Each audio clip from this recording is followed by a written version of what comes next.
Hello, everyone, and welcome to the Unfound podcast channel on YouTube. In this video, I'm going to show you some of the different locations we talked about concerning the disappearance of Marian Hurley from Granbury, Texas in 1999.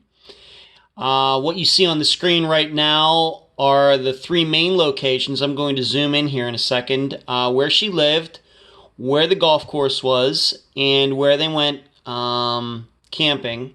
And then I'm going to switch over to Google Earth Pro to show you what they call historical imagery, where I will go back to the early 2000s and show you the golf course as it was, and now show you in 2020 how it is an industrial park and how it's changed from then till now. So, as you are watching this, I hope you will like this video. Please give it a like as you're watching it. Give it the thumbs up.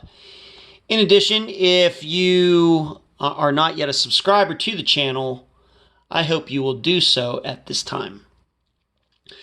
So, once again, the locations you're looking at in this video, the place where Will and Marian lived at the time, the golf course is right here, and where they went camping is right here. So I'm going to zoom in a little bit, and we'll go up here on Mojave Drive.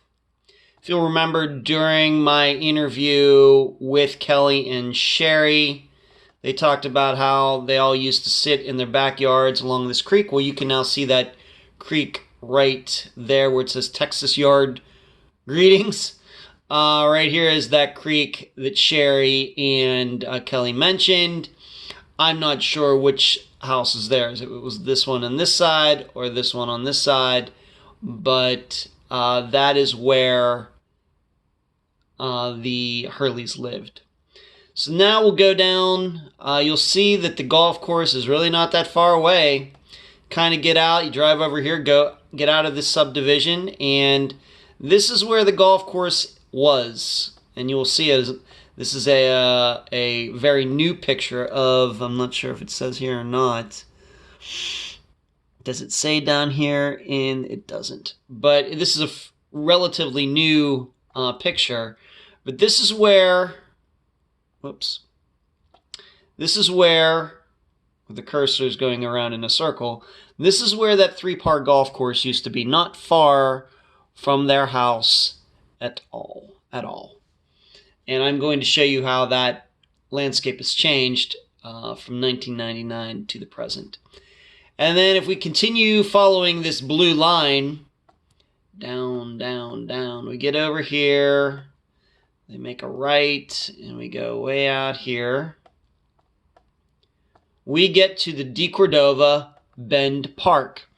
And this is where they allegedly went camping the night before Marian disappeared, or if you're more inclined to believe Will's first story, that she left during the night and he and his daughters woke up to Marian being gone. Of course, he told a couple different stories, but this is, one way or the other, this is where he says that they went. Now, what you can see regarding this is that it's not that big of an area, and searches were done there. This is not like they were camping in a huge national park, or even, of course, some state parks can be fairly large, where if something happened out there, if Will did something to her, and if he disposed of her body out there at the park, looking at this, you would think, being that it's not that large, that remains would have been found. I can say that with pretty good authority. I think remains would have been found.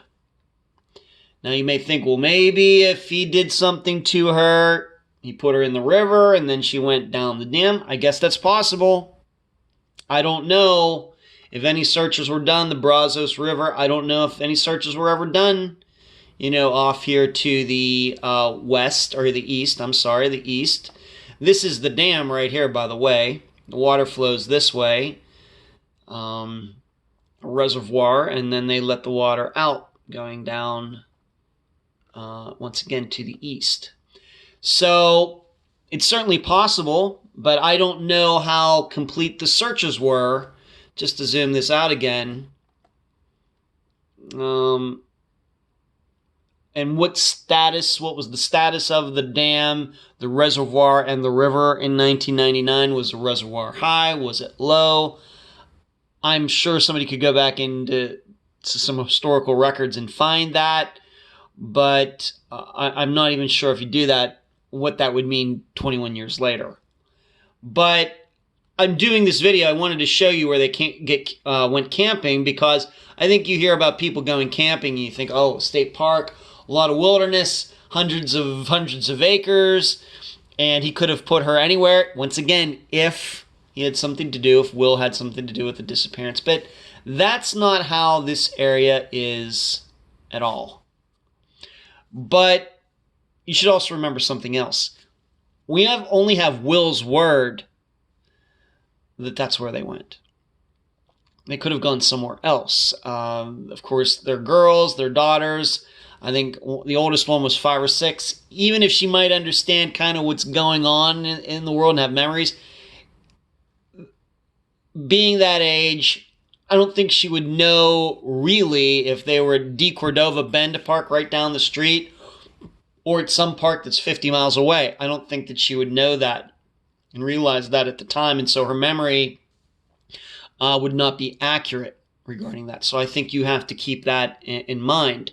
So we only have Will's word that this is where they went camping. They could have gone totally somewhere else, not gone camping at all, yada, yada, yada.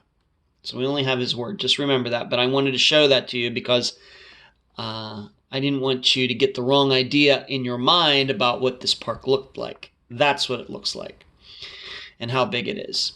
So, and as I think Sherry said, it's only 17 minutes, 7.7 miles from where the Hurleys lived to where the park is. And the golf course up here at the top of the screen is very close, a lot closer to where they live than to where they allegedly went camping. All right, so now that I've showed you those different locations, I want to show you how I'm going to show you this historical imagery using Google Earth Pro. And I would urge anybody who is interested in researching disappearances and looking at streets, buildings, anything like that from the past, I would urge you to have this on your computer and get it. So I'm going to zoom in here, and this is, I'll go to what it looks like today, that image you just saw on Google Maps, but I'm going to show you the same satellite picture through Google Earth Pro. This is, as you can see, this is now what I would call an industrial park. There is a couple different businesses there, right here. And I don't know what kind of businesses those are. But if you will watch, keep your eye on that image as I go back in time, kind of like a time machine. We go back to November of 2016. We go back to November 2014. We go back to May of 2013, a little cloudy that day. This is where the big change happens. We go back to June of 2008. And you'll notice as I toggle between 2008 and if it's going to allow me to do that, and I hear sirens outside, you can see the big difference. In 2008, that's what it looked like. And then in 2013, you can see the big change. If I go back even further, then you can start to see kind of the design of once again, it's a par 3 course. It's not a course that's like 7,000 yards long. It's probably only like 1,800 yards long. But this is, you can see kind of the fairways, and there's even this little pond, small lake right here that you can see disappears.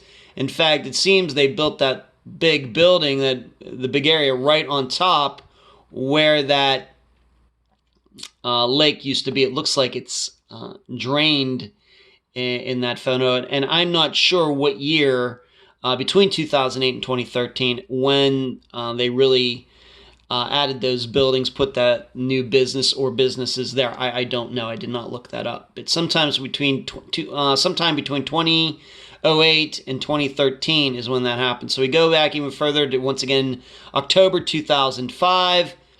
And then we go back to this black and white photo of November 2002. And then this has, of course, been about 3 years after Marian disappeared. And you can see the fairways and all of that. But I'm not sure even at that point that the course was even open. And we even got one back in 1995. Let's see if... No, doesn't do anything. So we have this one from November 2002, roughly a little over 3 years after she disappeared. And once again, going up through the years, November 2002, October 2005, June 2008, May 2013, like I said, is when the big change happened. And you'll even see this area down here at the corner, kind of down at this intersection.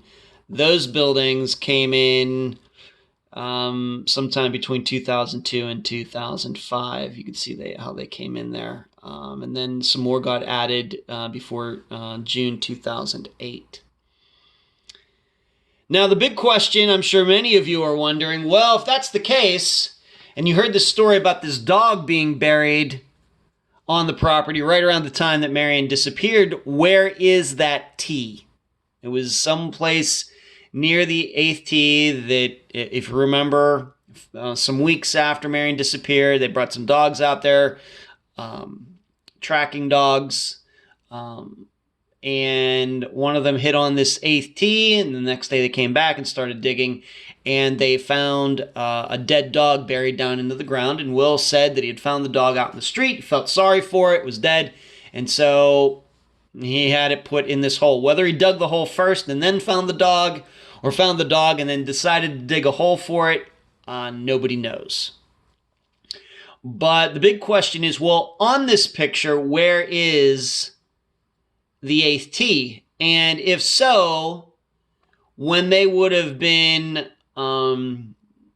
putting in these buildings and reshaping that area so these businesses could be put there, could that part of the ground have been disturbed? And the question is, I just don't know. That might be something, I'm not even sure that Sherry or Kelly even know that answer as to where on this property the 8th tee was. And would that part of it have been disturbed when this excavating and everything that was done to put the businesses in there? I just don't know. Because I have to think that, and I know what came to my mind, is it possible, once again, if Will did something to Marian, is it possible that he threw people off by putting her in the ground at the golf course and then putting the dog on top of her, and then knowing that dogs might go there, they find the dog, and then they'd stop digging. Oh, well, that's what the dogs found, when really Marian is actually beneath the dog. And I want you to know that I've passed that on to Marian's sister-in-law and Sherry and Kelly, just as an idea. Something that just came to my mind as I was finding out about all this information. We just don't know. I would think somebody should find out. And I tried to find a map of what the par 3 looked like, where the different tees and greens were. I could not do that, unlike with Gregory Howell's disappearance, where he disappeared on a golf course that's not being used anymore, and I was able to find maps for that one. I wasn't able to find maps for this par 3 course, probably because this one went out of business a lot longer ago than the golf course where Gregory Howell's disappeared from. It just went out of business like 4 years ago, whereas this par 3, I think it's been easily over a decade. I'm sure that has something to do with it. But I would say that needs to be looked into. Where was that eighth tee on this piece of land? And was it disturbed when they put all of these buildings there? If so, then I don't know what you can do. But if not, then my recommendation was somebody needs to go out there again, dig down there again. Obviously, you're going to find the remains of the dog that are still going to be there, just bones now. And after you get down there, maybe somebody should keep digging. So, and I'd also want to talk to the people who put in these buildings in this area after the par 3 course went out of business, and maybe get some detailed plans about how much dirt they did dig, how deep did they go down, what exactly did they do to change it from the par 3 course to the way it looks now. And you never know what you might find out. Maybe you'll find out that they didn't hardly go down into the ground at all. Maybe they actually built everything up. Maybe they just poured dirt on and there was really no digging except maybe for lines for water and sewage, things like that, electricity. That might be something that somebody needs to do who wants to look into this disappearance of Marian Hurley.